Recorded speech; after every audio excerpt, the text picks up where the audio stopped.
All right. So it's interesting to be getting back into comic book reviews, especially with this one, because I don't really see myself doing a lot of these in the future, but I wanted to at least hit on events and go issue by issue with them to kind of at least catalog my thoughts as I go through it. And then afterwards, I'll create a playlist of each issue. So the only comic book that I've been buying from Marvel regularly has been Venom, up until I knew that Hickman was going to be doing X-Men. So Powers of X #1 came out. And basically how Hickman is doing things is this sort of bouncing back and forth like he did with Infinity. And there's probably tie-ins, and I don't care about the tie-ins because they're never important to Hickman stories. Though on occasion tie-ins to Hickman stories are interesting. There's a Silver Surfer tie-in to Infinity that's actually pretty good. But anyway, mostly because it's really weird that the Surfer was absent from that story, considering it's a Thanos story, you know? But anyway,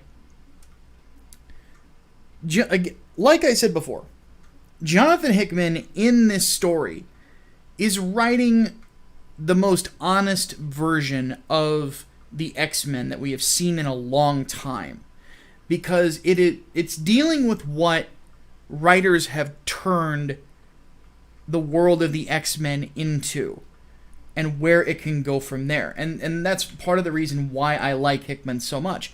And how he has done away with the sympathetic element of the X-Men and introduced what the writers have, not realizing what they were doing because they suck at what they do, what the writers have created, and that is an X-Men that are no longer heroes, really. They're separatists. Magneto was right seems to be the mantra. And as such, what we see in Powers of X is a glance into the future. Sort of a story that's a little further past the timeline of, Days of Future Past, where we see Nimrod has gone from being just this Uber Sentinel to having its own personality and allying itself with humankind, or so it says, to bring about the end of the mutant race, because they are the most, the biggest threat to humanity at that point. And then he goes on afterwards to become just a floating AI, and humanity and machine have, for better or worse, merged, and then humanity was phased out. So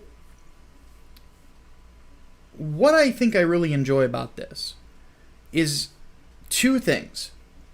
First off, this issue really does a good job of setting forth what this future is going to look like if mutant kind continues down the path that it's on. And basically it would be conflict with humanity, a violent conflict that's going to end with a lot of people dead, but because human beings turn to technology and AI to even the odds between themselves and mutant kind, what ends up happening is the AI turns on them. Basically what it is that, or at least the point that Hickman's driving home, is that what Xavier and Magneto are doing in this book is going to lead to mutually assured destruction. I really, really like that. Again, like I've said before, Hickman is a master when it comes to apocalyptic fiction. The best in comics I think I've ever seen. And what I love about this, again, is the honesty. The honesty of this book. So I'm not going to really... I kind of have spoiled the book, thematically speaking, though I think that if you read it, you're going to find it intriguing. One thing I would just say is keep an open mind, because it's definitely different. It's definitely a different take, but I think keeping the open mind is what matters a lot with Hickman, because he's going to take you down a road that makes more sense than you realize, even though it probably isn't what you wanted it to be with this book. But then again, that speaks, I think, to the X-Men in general. This is the most interesting X-Men story in 20 years. Bar none. Most interesting X-Men story in 20 years. This is where it all is supposed to go if we go down this constant path of playing around with with Magneto's ideas as if they're a good idea.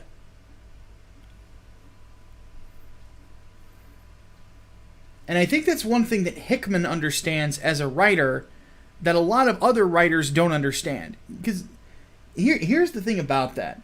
If you're one of these woke scold writers who comes in and has been reading all of the modern political drivel,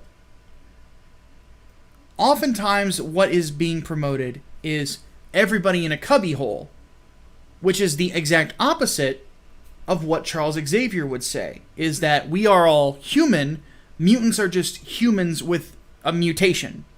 You know, we're not a different species, we are the same.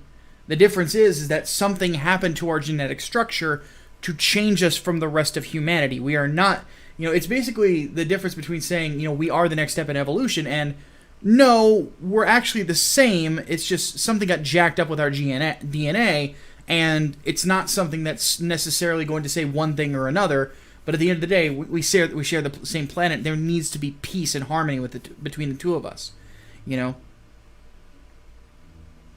And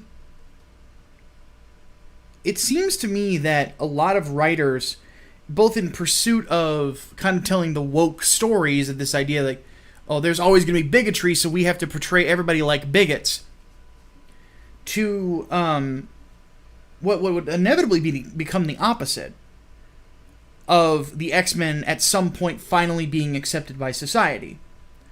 And the unwillingness to go the latter route has led us to this point. Because there is this weird idea that the X-Men was always a political story. No. If the X-Men was always about politics, what the fuck point is the Phoenix Saga? What the fuck point are the Brood? Or half of Claremont's run is hard sci-fi. Oh, my God. But what I appreciate about this is it's kind of getting back to business in a lot of ways. And it's doing something that I wanted it to do, and that's explore ideas. What I'm thinking is next is we are probably going to see one of two things happen. I have a feeling that Hickman will retread more elements of Days of Future Past, because there are hints in it, and one thing I have noticed is Logan is still around. And of all the people that I could see being the last to go pure separatist, Logan is the one. Because whether you realize it or not, even though he is a killer, is there anybody long-term within the comics that has believed in Charles's vision more than Logan? Maybe Kurt? Nightcrawler? Maybe. Because Scott fell away from it, Maybe Storm. I would say maybe those three, maybe, Colossus, I suppose. But others seem to be less convinced. Especially with, the way X-Men Red went, the way that X-Men Gold went. They were all going towards this really weird separatist angle that I find disappointing because it's lazy.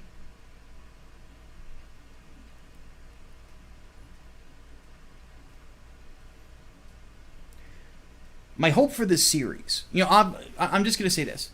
This comic gets a recommendation from me. The art's great. I forget who's doing the interiors, but the art's fantastic. The color work is fantastic. It's almost as good as Englewood. Back at now, we're almost at 200 backers. Seriously, it's payday. Come on. But anyway, what I have just found in this comic, and this is what I think that I love about it, it's a comic that's willing to be smart. It's a comic that's willing to be intriguing. It's not trying to hammer a message over your head. Not really. There is an underlying tone, but it's all subtext. And that's something that I think we've been lost, that has been lost on comic books for a long time, is subtext. The ability to have an underlying theme that doesn't overweigh the story. But that is what separates the greats like Jonathan Hickman, who I have a feeling in 10 years we're going to be talking about in the same breath as people like Jim Starlin, or like why my brain's not working today, or like Walt Simonson, or what have you. I mean, because Hickman's already got so many good comics under his run. His Avengers run is considered one of the best ever. His Ultimates run was shockingly good. The Maker storyline is amazing. Amazing. Not the original in Ultimate End, the one that Bendis did, which was actually a pretty good book. But no, the Maker, when he comes back and starts like pushing human evolution forward, that story, another really good one. Of course, East of West is great. So he's still doing that one. Most recent issue was just a great action issue too. But he will be one of those guys we're going to be talking about as a legend in 10 years. And if you read this book, you'll kind of see why. It's decompressed. I won't lie to you. It's decompressed.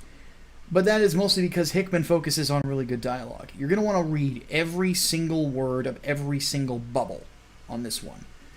Because I think that where this is all leading is towards something that has been much needed within the X-Men for a long time.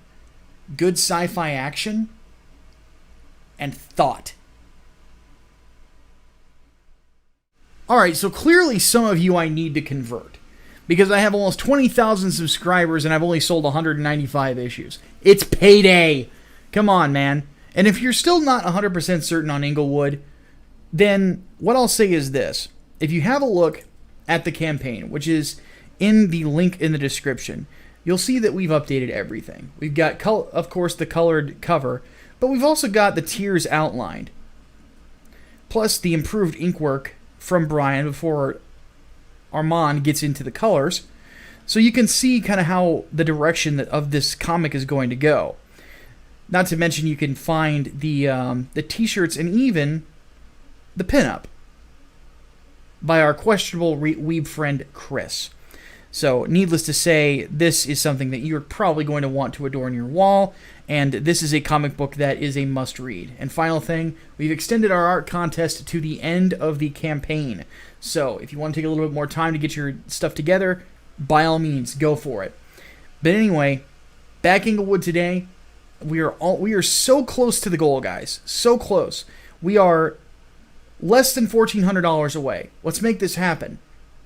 Anyway, I'm going to go ahead and take off. Hope you enjoyed the review of the comic, and I hope you back Englewood, because I've put a lot of my heart and soul in this book, and I think you're really going to enjoy it. Anyway, until next time, my name is Micah Curtis, the Prince of the Pugilistic Polemic and your favorite vanilla gorilla. See you next time.